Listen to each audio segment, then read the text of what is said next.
Regardez autour de vous. Le monde n'a jamais été aussi bruyant. Tout le monde parle. Tout le monde expose sa vie, ses projets, ses rêves, son petit déjeuner. Nous vivons dans l'ère de la transparence absolue. Et pourtant, regardez ceux qui détiennent le vrai pouvoir. Regardez ceux qui bâtissent des empires durables. Sont-ils ceux qui crient le plus fort? Non. Le lion ne rugit pas quand il chasse. Il se tait. L'océan est bruyant en surface, mais c'est dans ses profondeurs silencieuses que réside sa véritable force.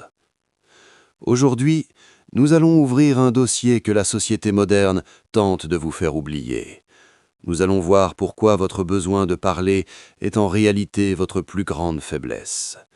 Si vous restez avec moi jusqu'à la fin de cette vidéo, vous ne verrez plus jamais vos conversations de la même manière. Vous allez apprendre à devenir un architecte silencieux. Avant d'ouvrir ce premier chapitre, je vous demande un geste simple. Si vous faites partie de ceux qui cherchent la profondeur dans un monde superficiel, laissez un « j'aime » sur cette vidéo. Ce n'est pas pour l'algorithme, c'est un signal que vous envoyez à vous-même. Vous êtes prêt à recevoir ce savoir. Faisons ce pacte maintenant. Commençons par la biologie. Pourquoi ressentez-vous cette envie irrésistible d'annoncer à vos proches « je vais me mettre au sport, je vais lancer mon entreprise, je vais écrire un livre ». Vous pensez chercher du soutien, mais votre cerveau, lui, cherche une récompense. Des études en psychologie comportementale l'ont prouvé. Lorsque vous annoncez un objectif, votre cerveau libère de la dopamine au moment même où vous le dites. Il vous donne la sensation de la récompense avant même que vous n'ayez fourni le moindre effort. C'est ce qu'on appelle la réalité sociale substituée. En parlant, vous trompez votre esprit. Il considère la tâche comme socialement accomplie. Résultat, la motivation s'effondre. L'énergie nécessaire à agir a été dissipée dans la parole. Passons maintenant à la stratégie pure. Imaginez un général qui irait voir l'armée adverse pour lui détailler ses plans d'attaque pour le lendemain. Vous le traiteriez de fou. Pourtant, c'est ce que vous faites chaque jour avec votre vie. L'information est la ressource la plus précieuse en temps de guerre comme en temps de paix. Dans le business, dans la séduction, dans la négociation, celui qui en sait le plus gagne. Celui qui en dit le plus perd. Quand vous révélez vos plans, vous devenez prévisible, et ce qui est prévisible est manipulable. Si votre concurrent, votre collègue ou même votre adversaire connaît vos intentions, il peut placer ses pions pour vous bloquer. Le silence vous rend inaccessible. Il crée une aura d'inquiétude chez vos rivaux. Ils ne savent pas ce que vous pensez, donc ils ne savent pas comment vous attaquer.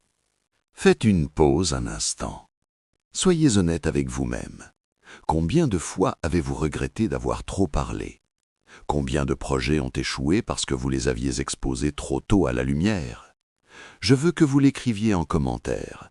Écrivez simplement « Le silence est mon bouclier ». Gravez cette phrase.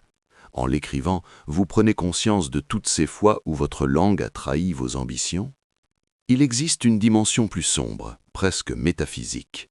Certains l'appellent le mauvais œil, d'autres l'effet du panier de crabe. La vérité est dure à entendre, mais voilà la vérité. La majorité des gens autour de vous ne veulent pas votre réussite absolue. Ils veulent que vous alliez bien, mais pas mieux qu'eux. Si vous annoncez un projet grandiose, vous renvoyez instantanément les autres à leur propre stagnation. Sans le vouloir, ils vont émettre des doutes, des critiques subtiles, des énergies négatives. Tu es sûr? C'est risqué? Pourquoi tu ne restes pas tranquille? Ces mots sont des graines de poison.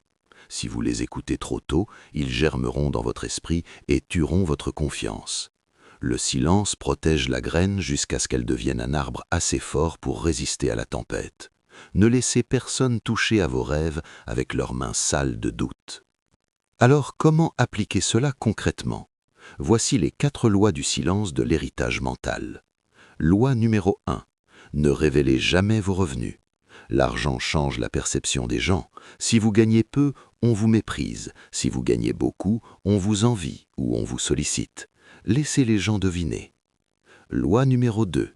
Ne parlez jamais de vos prochains coups. Laissez les résultats faire le bruit. Présentez le produit fini, jamais le prototype. Loi numéro 3. Gardez vos problèmes de famille privés. En parlant de vos faiblesses intimes à des étrangers, vous leur donnez des armes pour plus tard. Ce qui se passe dans le foyer reste dans le foyer. Loi numéro 4. Ne vantez jamais vos actes de charité. Si vous aidez quelqu'un et que vous le dites, ce n'est plus de la charité, c'est du marketing pour votre ego. Cela perd sa valeur spirituelle. Le silence n'est pas un vide, c'est un plein. C'est là que se forge le caractère, c'est là que l'esprit s'aiguise. À partir de maintenant, devenez imprévisible, disparaissez pendant quelques mois, travaillez dans l'ombre, laissez les autres jacasser, laissez-les chercher l'attention. Vous, cherchez la puissance. Et un jour, quand vous sortirez de l'ombre avec vos résultats, vous n'aurez même pas besoin d'ouvrir la bouche, votre réussite parlera pour vous. Si vous êtes prêts à relever le défi, si vous êtes prêts à entrer dans une période de concentration totale, commentez ci-dessous « J'accepte le défi ». Ne le dites à personne d'autre, juste ici, entre nous, et commencez votre travail. Abonnez-vous à l'héritage mental, la prochaine leçon sera encore plus profonde. À bientôt.